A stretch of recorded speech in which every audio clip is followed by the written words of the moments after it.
اور بھی بڑے معاملے ہیں جن پہ ہم نے بات کرنی ہے. جیسے کہ آپ کو بتائیں کہ معاشی چیلنج سے نمٹنے کے بعد اتحادی حکومت کے سامنے سب سے بڑا چیلنج الیکشن کرانا ہے اور ایسی نگراں حکومت بنانا ہے جس پر تمام سیاسی جماعتوں کو اتفاق ہو. یہ بھی ایک بڑا مشکل ہو جاتا ہے نا کہ ایوری بڈی اگریز آن سم ون پرسن. تو انتخابات کی تاریخ کے لیے وزیر اعظم نے بال جو ہے وہ الیکشن کمیشن کے کورٹ میں ڈال دی ہے. اور کل ایک ٹی وی انٹرویو میں شہباز شریف نے کہا انہیں امید ہے الیکشن وقت پر ہوں گے. اور ہم تو جا رہے ہیں, انہوں نے کہا ہم تو جا رہے ہیں. اب یہ کام الیکشن کمیشن کا ہے کہ وہ کب الیکشن کراتا ہے. ایز ان یہ انہوں نے کنفرم کر دیا کہ ہماری جو مدت ہے وہ اپنے وقت پر ہی ہم اسمبلیاں تحلیل کر کے گھر چلے جائیں گے. اب الیکشن کب کرانا ہے یہ الیکشن کمیشن کا کام ہے. جے یو آئی اور پیپلز پارٹی بھی بر وقت الیکشن ہونے سے متعلق شکوک و شبہات کا اظہار کر چکے ہیں اس سے پہلے. ہم نے تو اپنے وقت پہ چھوڑ دینا ہے اور اسمبلی تحلیل ہو جائے گی, لیکن اس کے بعد نگران حکومت ہوگی. اب نگران حکومت نے پھر اپنے حوالے سے سوچنا ہوگا کہ وہ الیکشن کے حوالے سے کتنا مطمئن ہیں, انہیں کوئی ٹائم چاہیے نہیں چاہیے, یہ پھر ان کا معاملہ ہے, ہمارا اس سے کوئی تعلق نہیں. ہم تو الیکشن میں اتریں گے انشاءاللہ. ہمارا جو موقف اتحادی جماعتوں کے ساتھ وہ یہی ہے کہ الیکشن جو اسمبلی ٹائم پوری کرے اور الیکشن جو ہے اکتوبر میں ہونے چاہیے. اعتراضات ہماری اتحادی جماعتوں کو میں سے ایم کیو ایم کو نے اس دن پرائم منسٹر سے ملے, انہوں نے جو ہے وہ نئی جو ہے وہ مردم شماری پہ اعتراضات اٹھائے. لیکن اگر آپ اس چیز میں پڑھتے ہیں تو آپ الیکشن ملتوی کرنے کی طرف جاتے ہیں, اور اب بہتر یہ ہوگا کہ ہم پچھلی مردم شماری پہ الیکشنز کرائیں. اچھا جی, وزیر اعظم جو ہیں وہ الیکشن کی تاریخ تو نہیں بتا رہے لیکن وہ الیکشن کے لیے پر اعتماد ضرور ہیں, اور انہوں نے تو نواز شریف کو ایک بار پھر وزیر اعظم بنانے کا اعلان بھی کر دیا ہے. اگلی حکومت نواز شریف اور مسلم لیگ نون کی آئی تو ہم جان لڑا دیں گے, پاکستان کو اس کا کھویا ہوا مقام دلوائیں گے انشاءاللہ, اور یہ کشکول توڑ کر اس کے حصے بکھرے کر کے بنی گالا کے آس پاس پہنچا دیں گے انشاءاللہ. کہ صرف اور صرف دن رات نواز شریف کی قیادت میں محنت, امانت اور دیانت کے سفر سے ہوگا. آپ نے مسلم لیگ نون کو موقع دیا اپنے ووٹوں سے, تو میں آپ کو آج یہ بتانا چاہتا ہوں کہ اللہ تعالیٰ کے فضل و کرم سے نواز شریف ہمارا وزیر اعظم ہوگا انشاءاللہ. چلیے جی, شہباز شریف صاحب موجودہ وزیر اعظم صاحب نے تو بتا دیا کہ ان کے مطابق اگلے وزیر اعظم کون ہوں گے. جی او نیوز کے ذرائع کے مطابق نون لیگ نے وزیر خزانہ اسحاق ڈار کو ایکچولی نگراں وزیر اعظم بنانے کا فیصلہ کیا. اچھا, اب یہ سن کر جب سے ہم نے یہ سنا ہے ہمیں انیشل ذرا سرپرائز لگا تھا یہ معاملہ. پھر ہم نے سوچا, مطلب صبح میری امی ہی مجھ سے سوال کر رہی تھیں اور یہ سوال بڑا کامن سا ہے, جنرل ہے, پہلا جو اس سلسلے میں آتا ہے کہ یہ تو کوئی نیوٹرل آدمی نہیں ہونا چاہیے. مطلب ایک عام پرسیپشن تو یہی ہے نا کہ اچھا, یہ بھی کہا جا رہا ہے کہ پیپلز پارٹی نے بھی اس سے اتفاق کیا ہے, لیکن بعض ذرا یہ بھی کہہ رہے ہیں کہ پیپلز پارٹی بہت زیادہ کوئی اتفاق میں نہیں ہے اس بارے میں. سو اچھا, کیا ہوتا ہے. ہمیں جوائن کیا اسٹیٹ منسٹر فار پیٹرولیم مصدق ملک صاحب نے, اور یہ جو بات ابھی آپ نے کی ہے نا, جو امی بھی پوچھ رہی تھیں اور انفیکٹ بہت سی دنیا جو ہے یہ کویسچن کرتی ہے, تو وہ ملک صاحب سے ہی پوچھ رہے تھے. ملک صاحب, اسحاق ڈار صاحب کا نام آ رہا ہے فار انٹرم سیٹ اپ, اور he is but an extension of the Sharif family, تو یہ سوال تو پھر بالکل جائز ہے, واجب ہے, کیا کہیں گے؟ دیکھیے, یہ فیصلہ تو تمام سیاسی جماعتوں نے کرنا ہے. آئین کے مطابق بھی جو لیڈر آف دی اپوزیشن ہے اور لیڈر آف دا ہاؤس ہے ان نے مل کے یہ فیصلہ کرنا ہے. لیکن کیونکہ ہماری اتحادی حکومت ہے اس وجہ سے لیڈر آف دا ہاؤس جو ہیں وہ کوئی نام پرپوز کرنے سے پہلے یا کوئی نام ایکسیپٹ کرنے سے پہلے تمام اتحادی جماعتوں کے جو اراکین ہیں ان سے گفتگو کریں گے جو ہو رہی ہے.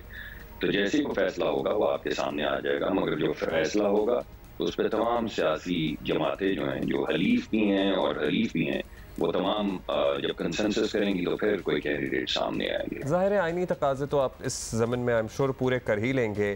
اچھا, ناٹ سو سیاسی جماعتوں کے بارے میں بھی بتا دیں. اب اطلاعات ہماری یہ ہیں کہ اسٹیبلشمنٹ کو بھی اپیرنٹلی کوئی اعتراض نہیں ہے, اور IMF شاید یہی چاہتا ہے کہ بھائی اسحاق ڈار صاحب ایز این انٹرم پی ایم آ جائیں. سر کوئی تصدیق تردید کر دیں, کوئی خبر ہی دے دیں. دیکھیں ایک دو باتیں تو آپ نے بڑی اہم کہیں کہ آپ نے کہا کسی سیاسی جماعت کو اس سے کوئی اختلاف نہیں ہے، تو پھر عبداللہ نہیں سیاسی نہیں سر، اسٹیبلشمنٹ سیاسی جی، اس سے پہلے آپ نے سیاسی جماعتوں کا بھی ذکر کیا نا، آپ نے مختلف جماعتوں کا نام لیا، آپ نے کہا وہ بھی اتفاق، ان کو بھی اتفاق ہے، اور آپ نے کہا اسٹیبلشمنٹ کو بھی اتفاق ہے، اور پھر آپ عجیب سی بات دیکھیں کہ تمام لوگ کہتے رہے کہ IMF کی ڈیل جو ہے وہ اسحاق ڈار صاحب نے خراب کی، یہ تو پروگرام چلتے رہے ہیں، بہت سے مبصرین بھی آئے، انہوں نے تنقید بھی کی، تو آج IMF کہہ رہی ہے کہ اسحاق ڈار صاحب جو ہیں انہیں کو بنایا جائے، اگر آپ IMF کہہ رہی ہے تو عجیب سی بات نہیں لگتی آپ کو؟ آپ نے بھی کہا نہیں کہا، میں تو آپ سے پوچھ رہا ہوں نا، میں تو میرے پاس تو ذرائع سے خبریں مل رہی ہیں، میں تو آپ سے تصدیق کرانا چاہ رہا ہوں، آپ میرے پہ الٹا ڈال رہے ہیں۔ میں نے تو آپ کو جی اچھا میں سمجھا نہیں، دیکھیے ایک تو میں وہ تھوڑا سا میں بھی تنقیدی جائزہ لے رہا تھا کہ دونوں میں سے ایک بار ٹھیک ہو سکتی ہے نا، کتنی تنقید کی گئی، یعنی جب بھی مشکلات میں ملک تھا اور مشکلات سے نکلنے کی کوشش کر رہا تھا تو تمام تنقید اسحاق ڈار صاحب پہ کرتے رہے لوگ، مگر آج یہ نئی بات چل رہی ہے تو پھر سے آپ کو اندازہ ہو جانا چاہیے کہ غالباً وہ تنقید جو تھی وہ صحیح جگہ پہ نہیں تھی، یعنی اگر سب لوگوں کو اعتماد ہے اسحاق ڈار صاحب پہ اگر ہے تو کسی وجہ سے ہوگا نا، ایسے تو نہیں کہ کل تک تو نہیں تھا مگر آج ایک دم ہو گیا، اس وجہ سے وہ تمام لوگ جو تنقید کرتے ہیں ان کو بھی تھوڑا سا کوشن کرنا چاہیے، سوچنا چاہیے کہ جو وہ تنقید کر رہے ہیں وہ برحق ہے یا نہیں۔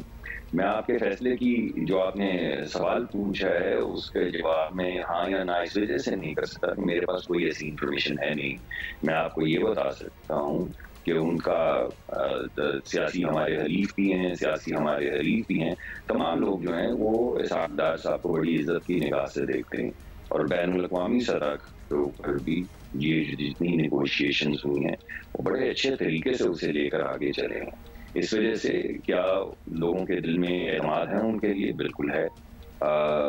کیا وہ کسی بھی وقت کسی بھی لیڈرشپ پوزیشن کے لیے اچھے کینڈیڈیٹ ہو سکتے ہیں؟ بالکل ہو سکتے ہیں۔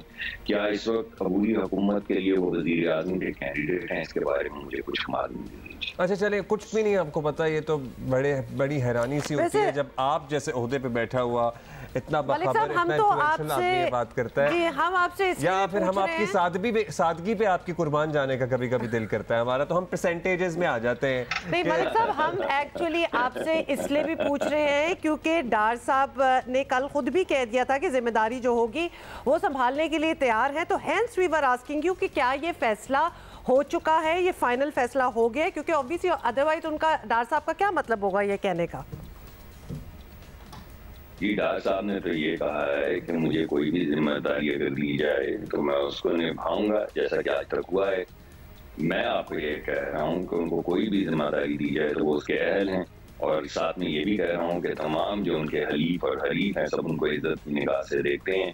اب یہ بات کہ کیا عبوری حکومت میں ان کو وزیر اعظم کے لیے نامینیٹ کیا جائے گا، یہ نہیں صرف یہ خبر ہے جو میرے پاس ہے۔ اچھا، باقی سارے معاملات آپ کہہ رہے ہیں کہ ہیں، مطلب یہ نومینیٹ کیے جانے کی ابھی آپ تصدیق نہیں کر سکتے، مطلب ہے ہی نہیں سرے سے، یا ہم پرسنٹیجز میں آ جائیں کہ بھئی آپ کو کیا لگتا ہے اسحاق ڈار صاحب کیا انٹرم وزیر اعظم ہوں گے؟ آپ کو اس بات کے کتنے فیصد امکانات نظر آ رہے ہیں؟ 50% یا اس سے زیادہ؟ دیکھیں آپ تو وہ رنگ کھیل رہے ہوتے ہیں نا، تو کہتے ہیں بلائنڈ میں اٹھا کے، کچھ ایسا ہی ہو رہا ہے، ایسے تھوڑی ہوتا ہے، ایسے تھوڑی ہوتا ہے۔ مجھے معلوم نہیں ہے تو میں کیا آپ کو پروبیبلٹیز دوں گا، میں آپ کو یہ بتا سکتا ہوں کہ اگر ان کو کوئی ذمہ داری دی جائے تو وہ 100% اس کو نبھا سکتے ہیں، اور میں آپ کو یہ بتا سکتا ہوں کہ جتنے لوگوں سے میری ملاقات ہوتی ہے ماں سوا ٹیلی ویژن کے اوپر جو تنقید ان کی ہو رہی ہوتی ہے، لوگ ان کو بڑے احترام اور عزت کی نگاہ سے دیکھتے ہیں، اینڈ دے ٹرسٹ ہیں۔ باقی اس وقت جو سیاسی جوڑ توڑ ہو رہا ہے اس کے بارے میں میں آپ کو کوئی اس پر تبصرہ نہیں کر سکتا کیونکہ مجھے معلوم نہیں۔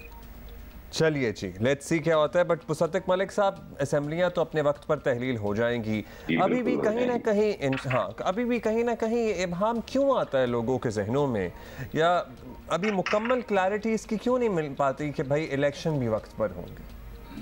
دیکھیے اس کی وجہ یہ ہے کہ ہمارا جو نیا سینسس ہوا تھا، پرانے سینسس پہ ایک ہم نے الیکشن کروایا تھا، پھر نیا سینسس ہوا، اس سینسس پہ اعتراضات ہو گئے، ان اعتراضات کو دور کرنے میں کئی مہینے لگ گئے، اور اس میں کچھ ڈسکرپنسی بھی تھی جس کو ریموو کیا گیا۔